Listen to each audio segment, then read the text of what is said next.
అప్పట్లో sex education ఎట్లా జరిగేది రే, ఎప్పుడు ఎట్లా జరిగేది? సెక్స్ ఎడ్యుకేషన్ అంటే గుడిలకి తీసుకెళ్లేటోళ్ళు, గుడిలోకి తీసుకెళ్ళి అట్లా అవన్నీ చూపించేటోళ్ళు. అందుకే చైల్డ్ మ్యారేజెస్ అయ్యేటి రే కదా. చిన్న పిల్లల దగ్గర అదేంటి, అది అక్కడ ఉందేంటి, అక్కడే ఉండాలి అది. కొంచెం ముత్తాతల తర్వాత తాతల జనరేషన్కి వచ్చేసరికి ఎట్లా జరిగేది, ఒక బ్రోతల్ హౌస్కో లేకపోతే ఇంకా ఎక్కడికో తీసుకెళ్ళి వాడికి మొత్తం ప్రాక్టికల్ సెషన్ అంతా చేపించేటోళ్ళు కదా. మా తాత ఇట్లా నేర్చుకుండా,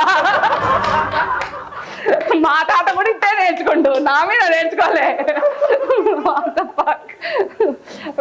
నెక్స్ట్ జనరేషన్కి వచ్చేసరికి ఇంకొంచెం వాళ్ళు ఎట్లా నేర్చుకున్నారు, మన పేరెంట్స్ వాళ్ళు ఇట్లా సీడీలు, స్వాతి బుక్లు, బ్లూ ఫిలింలు ఇవన్నీ చూసి ఇట్లా ఇది ఇట్లా చేయాలా ఆ టైం. అరే మనకు అట్లా అవ్వట్లేదు, అట్లా చాలా క్వశ్చన్స్ ఉంటుండొచ్చు పాపం మీకు. కానీ మొగోళ్ళకి అందుకే రే కక్కలేని మింగలేని పరిస్థితి వేరే, ఎందుకంటే దానికి ఏం రాదు, మీరే చెప్పాలి అన్ని.